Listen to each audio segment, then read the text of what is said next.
Bismillahirrohmanirrohim. Assalamualaikum warahmatullahi wabarakatuh. Apa kabar anak-anak ibu semuanya? Semoga kalian selalu dalam keadaan sehat dan semangat belajarnya tetap terjaga ya. Amin, amin, amin ya robbal alamin. Presentasi pendidikan ini disusun oleh Sumiati SPD, wali kelas 6A, berasal dari SDN 022 Samboja.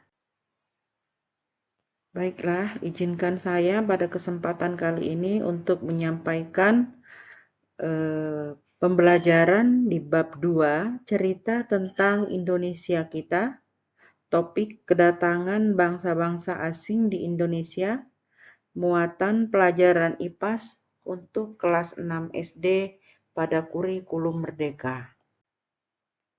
Adapun tujuan pembelajaran kita pada hari ini adalah 1. Peserta didik mengetahui latar belakang kedatangan bangsa asing ke Indonesia. Kedua, peserta didik mengetahui kedatangan bangsa-bangsa asing di Indonesia. Kemudian yang ketiga, peserta didik memahami faktor bangsa-bangsa asing datang ke Indonesia. Berikut latar belakang mengapa mereka sampai datang ke Indonesia. Alasan yang pertama adalah Indonesia kaya akan rempah-rempah. Alasan kedua, rempah-rempah sangat berharga di negara Eropa. Alasan yang terakhir, digunakannya rempah-rempah tersebut sebagai bumbu masakan, obat-obatan, dan pengawet makanan. Negara mana sajakah yang datang dan menjajah di Indonesia? Yang pertama adalah Portugis, yang kedua Spanyol, yang ketiga Belanda, dan yang keempat adalah Inggris. Pada kesempatan ini juga Ibu akan menyampaikan daerah tujuan jajahan mereka. Portugis ke daerah Malaka, Spanyol ke daerah Tidore, Maluku Utara, Belanda ke daerah Banten, dan yang terakhir Inggris ke daerah Ternate. Bangsa-bangsa asing yang datang ke Indonesia. Yang pertama, Portugis adalah bangsa pertama yang datang ke Indonesia karena tertarik pada rempah-rempah yang ada di Indonesia. Yang kedua, Spanyol yang berusaha menguasai wilayah di Indonesia Timur. Berikutnya, Belanda, mereka mendirikan VOC dan melakukan monopoli perdagangan.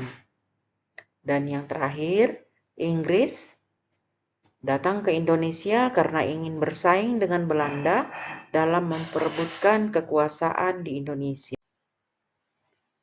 Pada kesempatan ini juga Ibu akan menyampaikan dampak positif dan dampak negatif dari kedatangan bangsa-bangsa asing ke Indonesia. Yang pertama, dampak positif. Terjadinya pertukaran budaya antara budaya Indonesia dengan budaya asing yang datang ke Indonesia.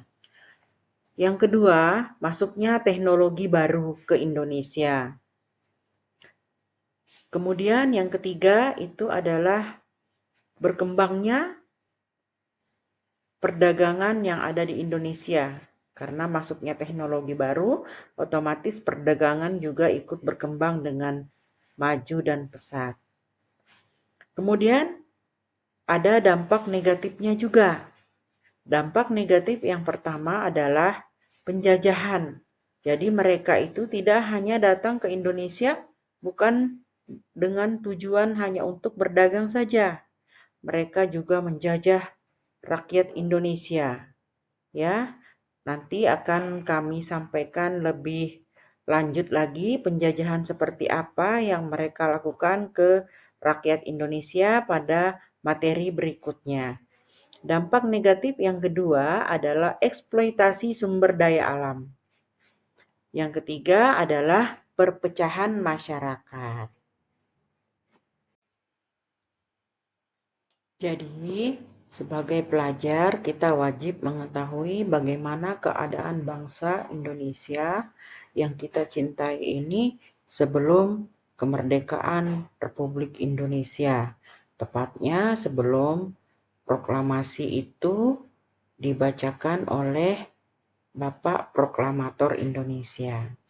Jadi pada kesempatan kali ini ada 3 kesimpulan yang bisa kita ambil, yaitu kesimpulan yang pertama, kedatangan bangsa asing ke Indonesia dipengaruhi oleh kekayaan rempah-rempah.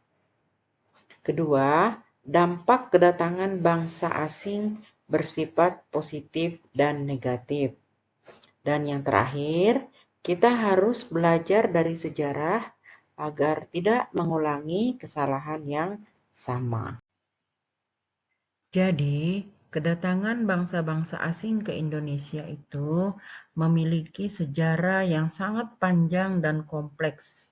Kompleks itu maksudnya lengkap. Meskipun kedatangan mereka itu membawa dampak positif, namun juga menimbulkan banyak penderitaan bagi Indonesia. Dan ini ada kaitannya dengan penjajahan yang Ibu sebutkan di slide sebelumnya dan juga berkaitan erat dengan kesalahan yang tidak boleh terulang lagi tadi. Dari peristiwa ini, kita belajar pentingnya menjaga kedaulatan negara dan melestarikan budaya bangsa. Yuk kita jaga Indonesia bersama-sama. Sekian yang bisa Ibu sampaikan pada presentasi kali ini. Terima kasih, semoga bisa dipahami, semoga bermanfaat, dan sampai jumpa pada video pembelajaran berikutnya. Assalamualaikum warahmatullahi wabarakatuh.